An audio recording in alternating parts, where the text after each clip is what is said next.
Ajustadas a supremo conforto no oceano das facilidades materiais, não se forram as criaturas humanas contra os pesares da solidão e da angústia? Nesse navio prodigioso a que chamamos civilização, estruturado em largueza de conhecimento e primor de técnica, instalam-se os homens demandando o porto que já alcançamos pelo impulso da morte. Contudo, isso não impede regressemos ao bojo da nave imponente para alertar o ânimo dos viajores, nossos irmãos, com passaporte imprescritível para o mesmo país da verdade que os espera amanhã, quanto ontem nos aguardava. E voltamos porque a suntuosidade da embarcação não está livre do nevoeiro da ignorância a lhe facilitar a incursão entre os rochedos do crime, nem segura contra a violência das tempestades que lhes convulsionam a organização e ameaçam a sua estrutura. Realmente, dentro dela, atingimos luminosa culminância no setor da cultura, em tudo o que tange à proteção da vida física. Sabemos equilibrar a circulação do sangue para garantir a segurança do ciclo cardíaco, mas ignoramos como libertar o coração do cárcere de sombras em que jaz, muitas vezes mergulhado na poça das lágrimas, quando não seja algemado a uns monstros da delinquência.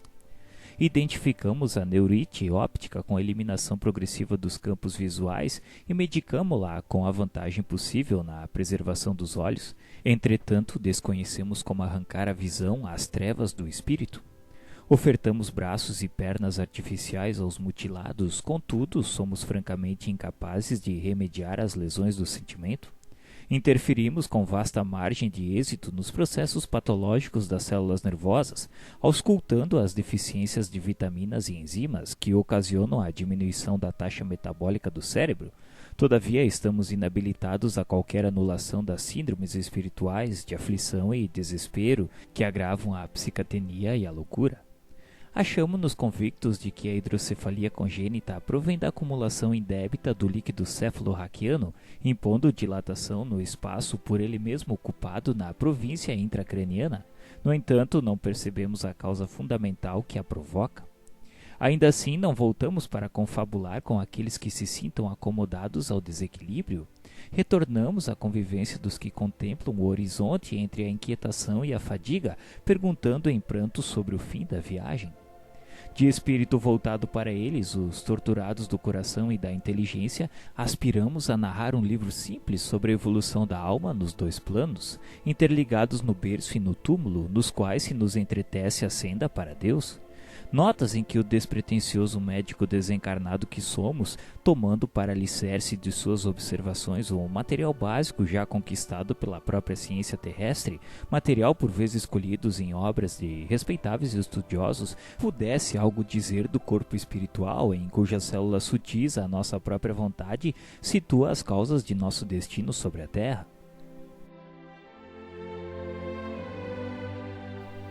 Nosso objetivo consiste em aliar o conceito rígido da ciência, compreensivelmente armada contra todas as afirmações que não possa esposar pela experimentação fria, e a mensagem consoladora do Evangelho de Jesus Cristo, de que o espiritismo contemporâneo se faz o mais alto representante na atualidade do mundo.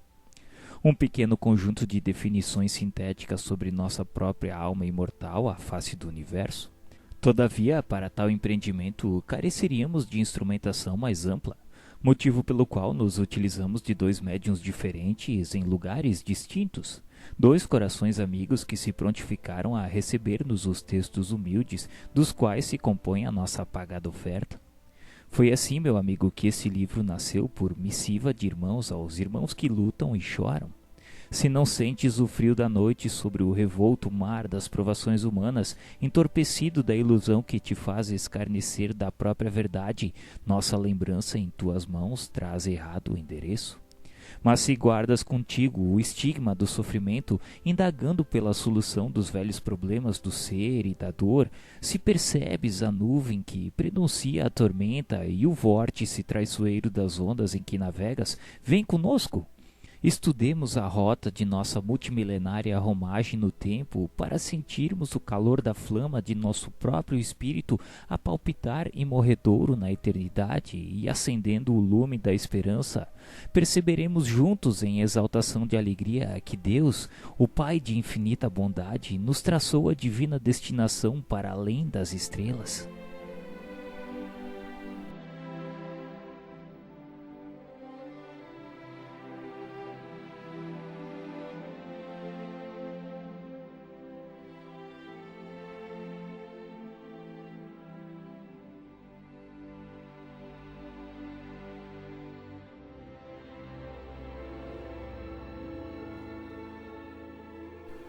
Fluido cósmico. Plasma divino. O fluido cósmico é o plasma divino, hausto do Criador ou força nervosa do Todo Sábio. Nesse elemento primordial vibram e vivem constelações e sóis, mundos e seres como peixes no oceano. Cocriação em plano maior. Nessa substância original, ao influxo do próprio Senhor Supremo, operam as inteligências divinas a ele agregadas em processo de comunhão indescritível. Os grandes devas da teologia hindu ou os arcanjos da interpretação de variados templos religiosos, extraindo desse hálito espiritual os celeiros da energia com que constroem os sistemas da imensidade em serviço de cocriação em plano maior, de conformidade com os desígnios do Todo Misericordioso, que faz deles agentes orientadores da criação excelsa. Essas inteligências gloriosas tomam o plasma divino e convertem-nos em habitações cósmicas de múltiplas expressões, radiantes ou obscuras, gasificadas ou sólidas, obedecendo a leis pré-determinadas, quais moradias que perduram por milênios e milênios, mas que se desgastam e se transformam por fim, de vez que o espírito criado pode formar ou cocriar, mas só Deus é o Criador de toda a eternidade. Impérios estelares. Devido à atuação desses arquitetos maiores, surgem nas galáxias as organizações estelares como vastos continentes do universo em evolução e as nebulosas intragalácticas como imensos domínios do universo, encerrando a evolução em estado potencial, todas gravitando ao redor de pontos atrativos com admirável uniformidade coordenadora. E é ali, no seio dessas formações assombrosas, que se estruturam interrelacionados a matéria, o espaço e o tempo, a se renovarem constantes, oferecendo campos gigantescos ao progresso do espírito. Cada galáxia, quanto cada constelação, guardam no cerne a força centrífuga própria, controlando a força gravítica com determinado teor energético apropriado a certos fins. A engenharia celeste equilibra a rotação e massa, harmonizando energia e movimento, e mantém-se desse modo na vastidão sideral magnificentes florestas de estrelas, cada qual transportando consigo os planetas constituídos e a informação que se lhes vinculam magneticamente ao fulcro central, como os elétrons se conjugam ao núcleo atômico em trajetos perfeitamente ordenados na órbita que se lhes assinala de início. A nossa galáxia. Para idearmos de algum modo a grandeza inconcebível da criação, comparemos a nossa galáxia à grande cidade perdida entre incontáveis grandes cidades de um país cuja extensão não conseguimos prever.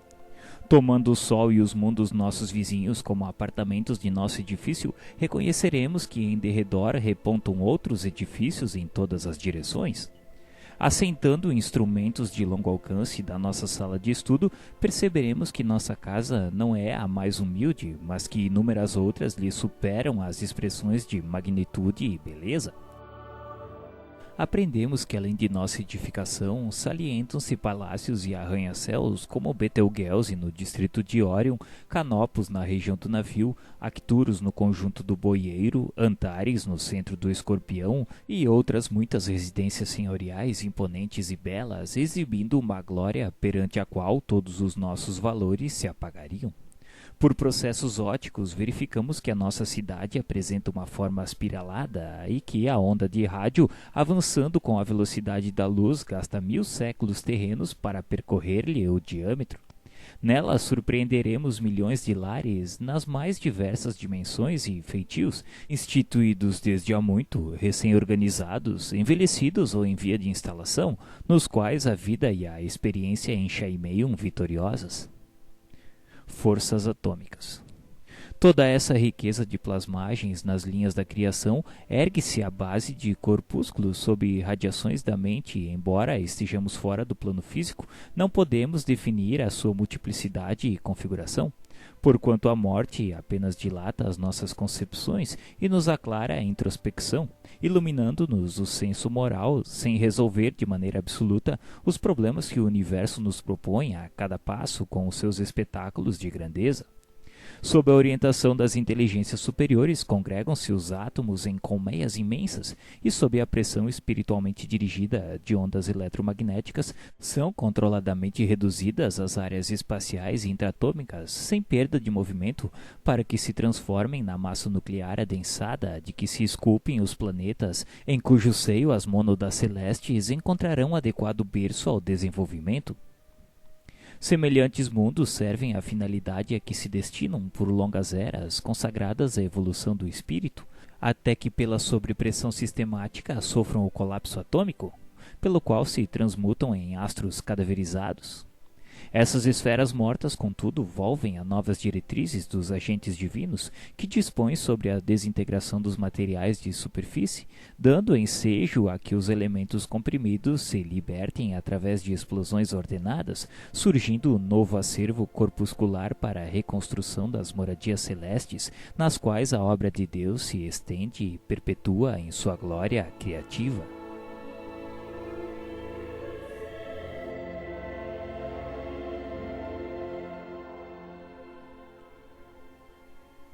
Luz e calor. Os mundos ou campos de desenvolvimento da alma, com as suas diversas faixas de matérias em variadas expressões vibratórias ao influxo ainda dos tutores espirituais, são acalentados por irradiações luminosas e caloríficas, sem nos referirmos às forças de outra espécie que são arrojadas do espaço cósmico sobre a Terra e o homem, garantindo-lhes a estabilidade e a existência. Temos assim a luz e o calor que, teoricamente, classificamos entre as irradiações nascidas dos átomos supridos de energia. São estes que, excitados na íntima estrutura, despendem as ondas eletromagnéticas. Todavia, não obstante tatearmos com relativa segurança as realidades na matéria, definindo a natureza corpuscular do calor e da luz, e embora saibamos que outras oscilações eletromagnéticas se associam, insuspeitadas por nós na vastidão universal, aquém do infravermelho e além do ultravioleta, completamente fora da zona de nossas percepções, confessamos com humildade que não sabemos ainda, principalmente no que se refere à elaboração da luz, qual seja a força que provoca a agitação inteligente dos átomos, compelindo-os a produzir irradiações capazes de lançar ondas no universo com velocidade de 300 mil km por segundo, preferindo reconhecer em toda a parte com a obrigação de estudarmos e progredirmos sempre o hálito divino do Criador. Cocriação em plano menor.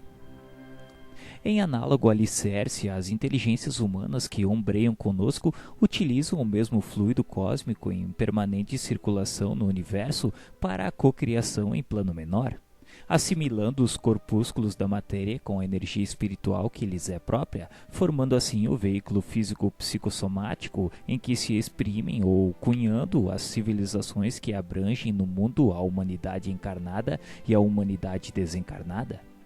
Dentro das mesmas bases, plasmam também os lugares entenebrecidos pela purgação infernal gerados pelas mentes desequilibradas ou criminosas nos círculos inferiores e abismais, equivalem por aglutinações de duração breve no microcosmo em que estagiam sob o mesmo princípio de comando mental com que as inteligências maiores modelam as edificações macrocósmicas que desafiam a passagem dos milênios. Cabe-nos assinalar desse modo que, na essência, toda a matéria é energia tornada visível e que toda energia originariamente é força divina de que nos apropriamos para interpor os nossos propósitos aos propósitos da criação,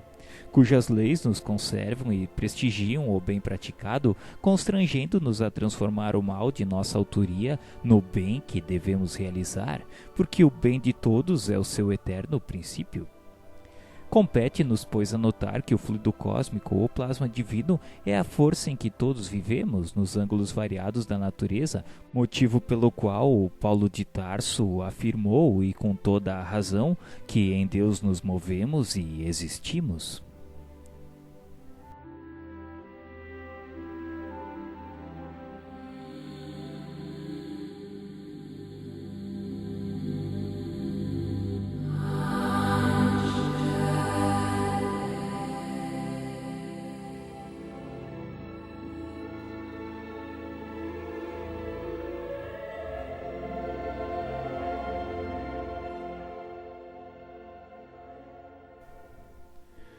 Corpo espiritual. Retrato do corpo mental. Para definirmos de alguma sorte o corpo espiritual, é preciso considerar antes de tudo que ele não é reflexo do corpo físico, porque na realidade é o corpo físico que o reflete, tanto quanto ele próprio. O corpo espiritual retrata em si o corpo mental, que lhe preside a formação. Do ponto de vista da constituição e função em que se caracteriza na esfera imediata ao trabalho do homem após a morte, é o corpo espiritual o veículo físico por excelência, com sua estrutura eletromagnética, algo modificado no que tange aos fenômenos genésicos e nutritivos, de acordo, porém, com as aquisições da mente que o maneja. Todas as alterações que apresenta depois do estágio berço-túmulo verificam-se na base da conduta espiritual da criatura, que se despende do arcabouço terrestre para continuar a jornada evolutiva nos domínios da experiência.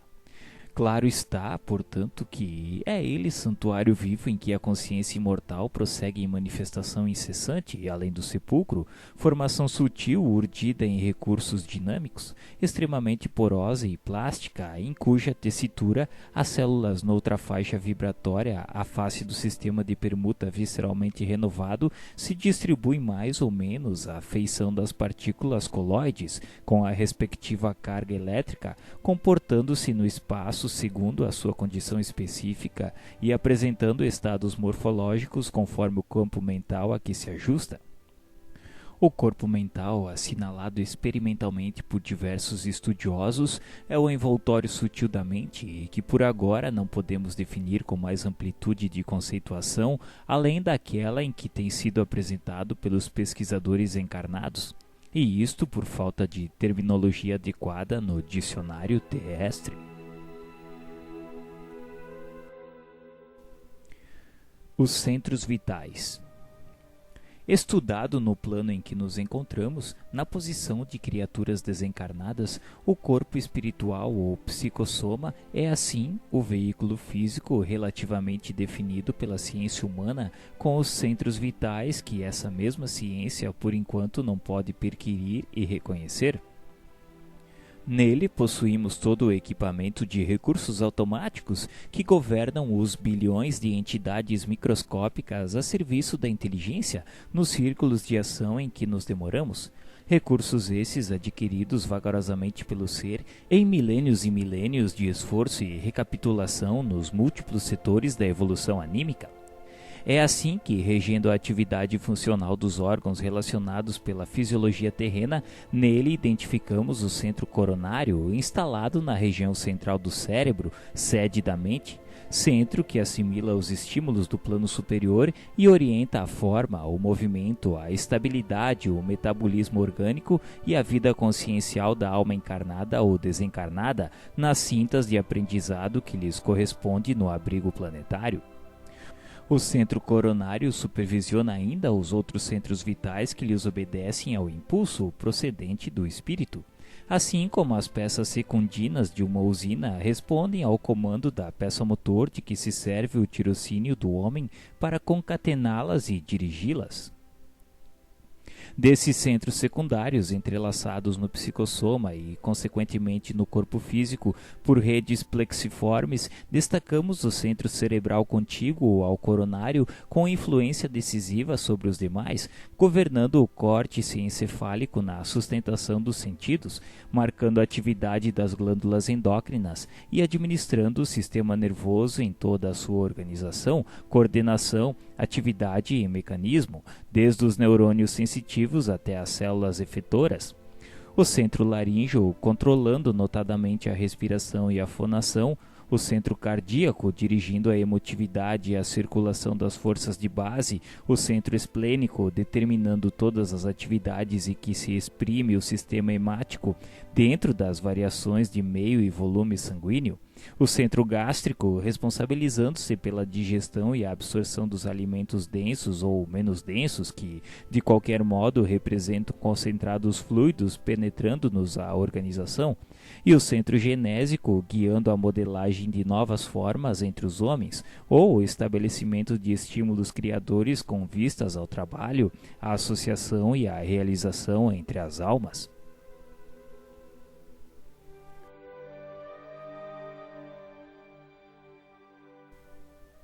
Centro coronário.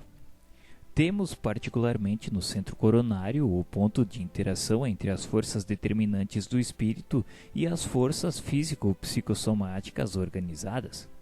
Dele parte, desse modo, a corrente de energia vitalizante formada de estímulos espirituais com ação difusível sobre a matéria mental que o envolve, transmitindo aos demais centros da alma os reflexos vivos de nossos sentimentos, ideias e ações, tanto quanto esses mesmos centros, interdependentes entre si, imprimem semelhantes reflexos nos órgãos e demais implementos de nossa constituição particular, plasmando em nós próprios os efeitos agradáveis ou desagradáveis de nossa influência e conduta.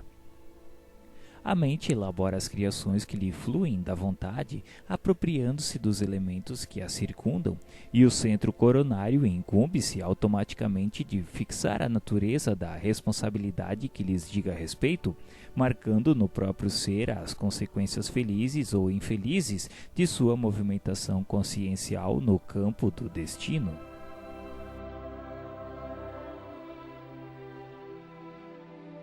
Estrutura mental das células.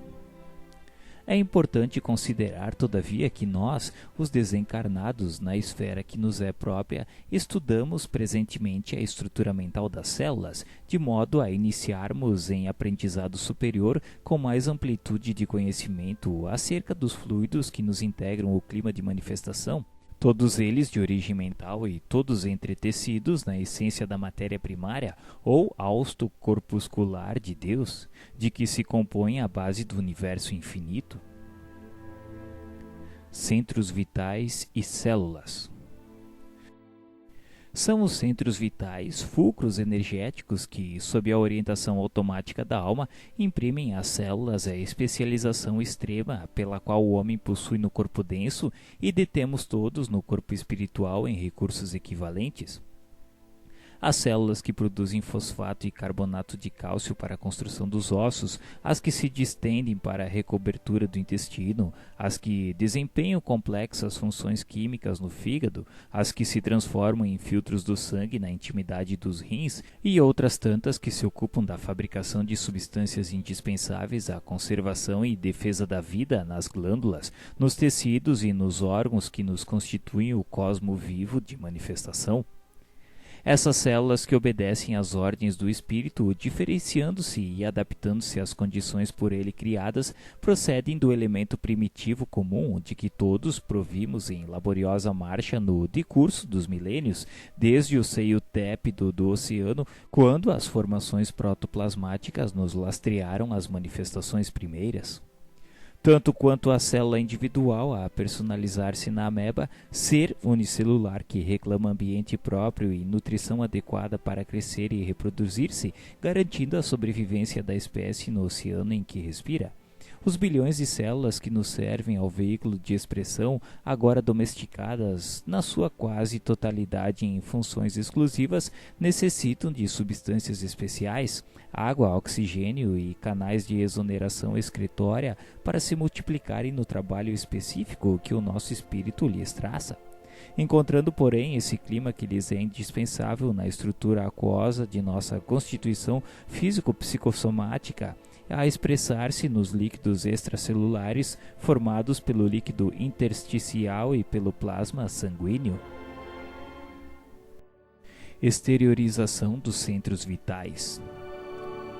Observando o corpo espiritual ou psicossoma, desse modo, em nossa rápida síntese, como veículo eletromagnético, qual o próprio corpo físico vulgar, reconheceremos facilmente que, como acontece na exteriorização da sensibilidade dos encarnados, operada pelos magnetizadores comuns, os centros vitais a que nos referimos são também exteriorizáveis quando a criatura se encontre no campo da encarnação. Fenômeno esse a que atendem habitualmente os médicos e enfermeiros desencarnados durante o sono vulgar, no auxílio a doentes físicos de todas as latitudes da Terra, plasmando renovações e transformações no comportamento celular mediante intervenções no corpo espiritual, segundo a lei do merecimento, recursos esses que se popularizarão na medicina terrestre do grande futuro. O corpo espiritual depois da morte. Em suma, o psicossoma é ainda corpo de duração variável, segundo o equilíbrio emotivo e o avanço cultural daqueles que o governam, além do carro fisiológico, apresentando algumas transformações fundamentais depois da morte carnal, principalmente no centro gástrico, pela diferenciação dos alimentos de que se provê, e no centro genésico, quando há a sublimação do amor, na comunhão das almas que se reúnem no matrimônio divino das próprias forças, gerando novas fórmulas de aperfeiçoamento e progresso para o reino do espírito. Esse corpo que envolve e se aprimora nas experiências de ação e reação no plano terrestre e nas regiões espirituais que lhe são fronteiriças, é suscetível de sofrer alterações múltiplas, com alicerces na dinamia proveniente da nossa queda mental no remorso ou na hiperdinamia imposta pelos delírios da imaginação, a se responsabilizarem por disfunções inúmeras da alma, nascidas do estado de hipo e hipertensão no movimento circulatório das forças que lhe mantêm o organismo sutil, e pode também desgastar-se na esfera imediata à esfera física para nela se refazer através do renascimento, segundo o molde mental preexistente, ou ainda restringir-se a fim de se reconstituir de novo no vaso uterino para a recapitulação dos ensinamentos e experiências de que se mostre necessitado, de acordo com as falhas da consciência perante a lei. Outros aspectos do psicossoma examinaremos quando as circunstâncias nos induzam a apreciar-lhe o comportamento nas regiões espirituais vizinhas da Terra, dentro das sociedades afins em que as almas se reúnem conforme os ideais e as tarefas nobres que abraçam, ou segundo as culpas dilacerantes ou tendências inferiores em que se sintonizam, geralmente preparando novos eventos alusivos às necessidades e problemas que lhes são peculiares nos domínios da reencarnação imprescindível.